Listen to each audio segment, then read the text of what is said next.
Саламатсыздар ма достар? Бүгін уыз көже дайындайтын боламыз. Уыз көжені жаңа туған сиырдың сүтінен дайындайды.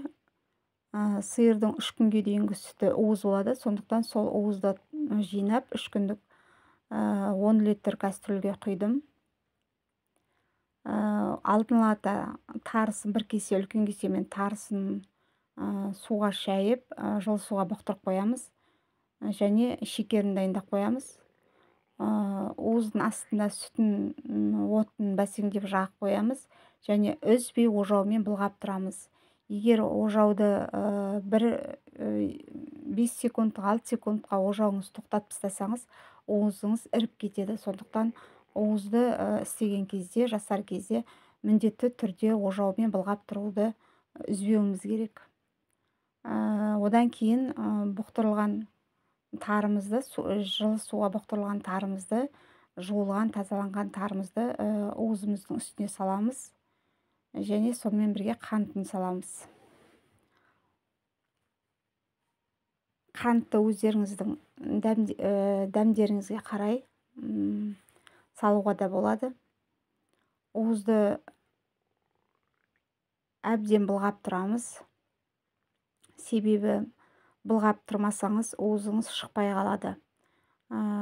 Уызды басынан былғағаннан аяғына дейін былғайды, суығанша былғайды.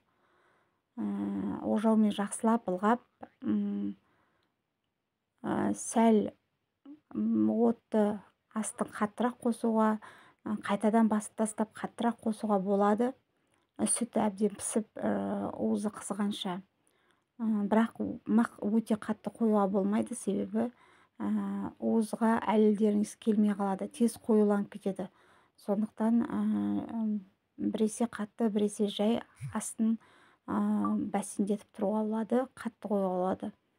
Міне осылай видеодағыдай үнемі шайқап, былғап,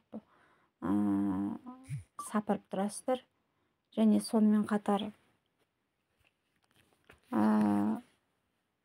соңғы жағына қарай пісер кезде өзі қоюланады, әдемілеп.